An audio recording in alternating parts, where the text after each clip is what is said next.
দীর্ঘদিনের দুর্ভোগ এবং জনভোগান্তির পর অবশেষে উদ্বোধন করা হলো গাজীপুরের কালিয়াকৈর উপজেলার নিশ্চিন্তপুর এলাকা থেকে আড়াবাড়ি হয়ে সদরচালা পর্যন্ত গুরুত্বপূর্ণ এই সড়কটি। একসময় সড়কটির অবস্থা ছিল অত্যন্ত বেহাল। সামান্য বৃষ্টিতেই সৃষ্টি হতো কাদামাটি ও জলাবদ্ধতা। পথচারী, শিক্ষার্থী, শ্রমজীবী মানুষ এবং যানবাহন চালকদের প্রতিনিয়ত চরম দুর্ভোগ পোহাতে হতো। অবশেষে স্থানীয় জনগণের দীর্ঘদিনের প্রত্যাশা পূরণ করে সড়কটির শুভ উদ্বোধন করেন গাজীপুর ১ আসনের মাননীয় সংসদ সদস্য মেয়র মজিবুর রহমান।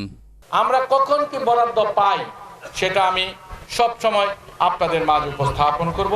আপনারা পরিষ্কার বুঝতে পারবেন যে এই অনুদানটা এসেছে, খোঁজ নিয়ে দেখবেন তার থেকে কম বিতরণ হলো কিনা। আমরা সরকারি বরাদ্দ প্রতিটি স্বচ্ছতার ভিত্তিতে আমরা আমাদের এই বিতরণ কাজ তারেক সাহেব এবং তার মা, তার বাবা শহীদ রাষ্ট্রপতি জিয়াউর রহমান, খালেদা জিয়া, তারেক রহমান সাহেবের সেই নীতি অনুসরণ করে আমরা প্রতিটি অনুদান আমরা আপনাদের মাঝে বিতরণ করে স্বচ্ছতার সাথে বিতরণ করা নিশ্চিত করব ইনশাআল্লাহ।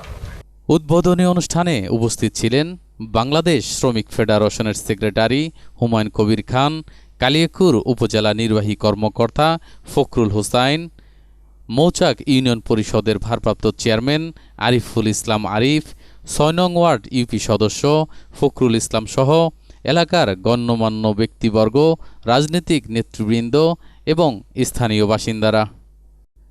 এলাকাবাসী জানান, আগে এই সড়ক দিয়ে চলাচল করা ছিল অত্যন্ত কষ্টকর। বিশেষ করে বর্ষা মৌসুমে রাস্তাটি প্রায় চলাচলের অনুপযোগী হয়ে পড়ত।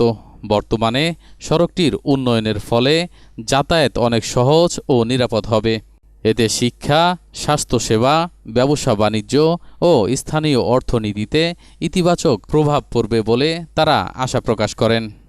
অনুষ্ঠান শেষে দেশ, জাতি ও এলাকার উন্নয়ন ও সমৃদ্ধি কামনা করে বিশেষ মোনাজাত অনুষ্ঠিত হয়।